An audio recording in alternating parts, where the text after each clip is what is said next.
Sun Tzu and Machiavelli by Michael Sloan. Introduction. The modern world is rife with chaos, struggle, and suffering. Oftentimes we fail to see how difficult life can be due to the fact that we no longer are in a physical fight for survival. Indeed, when we look at the world around us, we can see that modern living has afforded us many luxuries. These modern conveniences, while enjoyable, can lead us to live in a state of comfort and relaxation.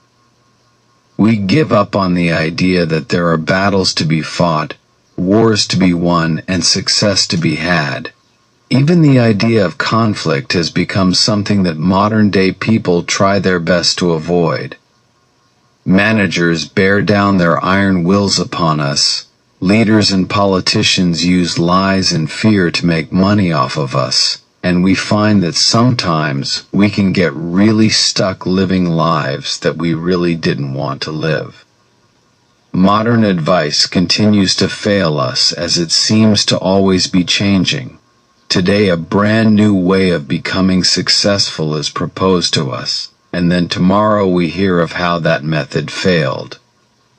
With these constant influxes of new ideas on how we can become successful coming in and out of style, how are we supposed to know what is true? Modernity offers many interesting and unique problems. There are often complex situations that require strength, wisdom, courage, and leadership to navigate such situations.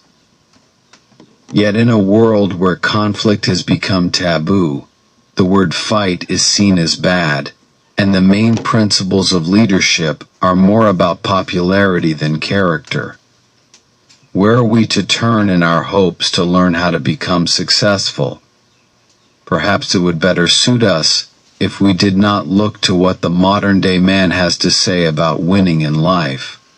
After all, when we see the state of the world today, with weak leadership, cowardly bosses, and inefficient business managers, how can we trust that the products of modern thinking are doing us well? If we want to become successful in our lives, we must stop and look back at the ancient tomes of wisdom that taught principle as opposed to simple methods. Methods are great, but principles, hard and concrete things to live by, dictate the success of a man or woman.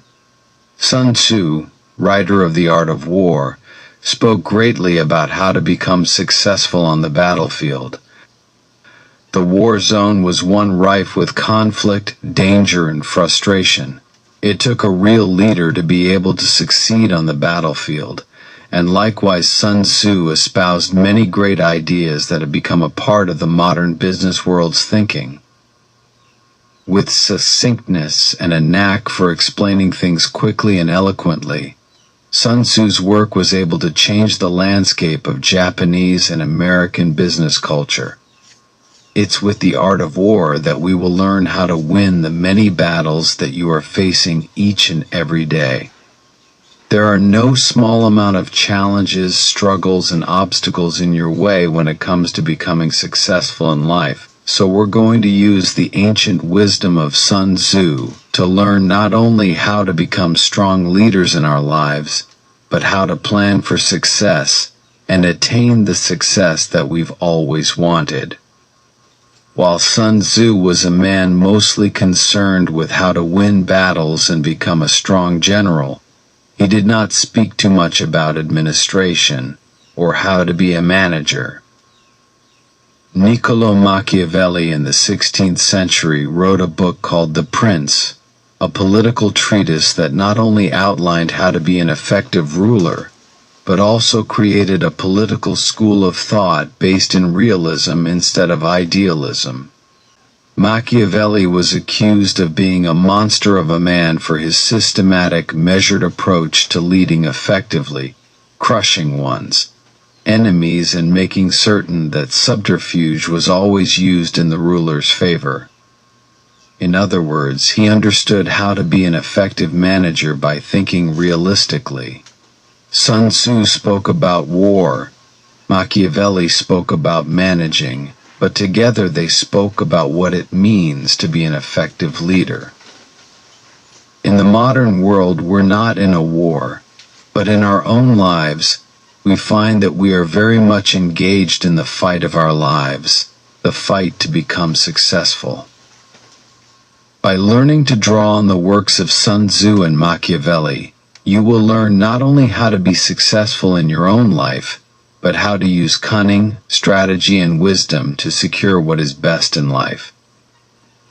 The first half of this book will speak about Sun Tzu and his unique philosophy on what makes up a good leader, how to win any battle that you set your mind to, and what the dangers of ignorance can be. We will look at a few different ways that you can change your philosophy in the office, at home, and even in your relationships to become a great general. This second half, we're going to look at what it means to lead from the perspective of someone who must be cunning in social scenarios, whether it's dealing with office politics, managing your own employees, or just being able to recognize the many lies and falsehoods that happen in our daily life. Machiavelli's work is necessary for us to learn how to navigate such things. So are you ready to learn how to win battles, lead others, and become the success that you have always desired to become? Great. Let's move on to the first chapter,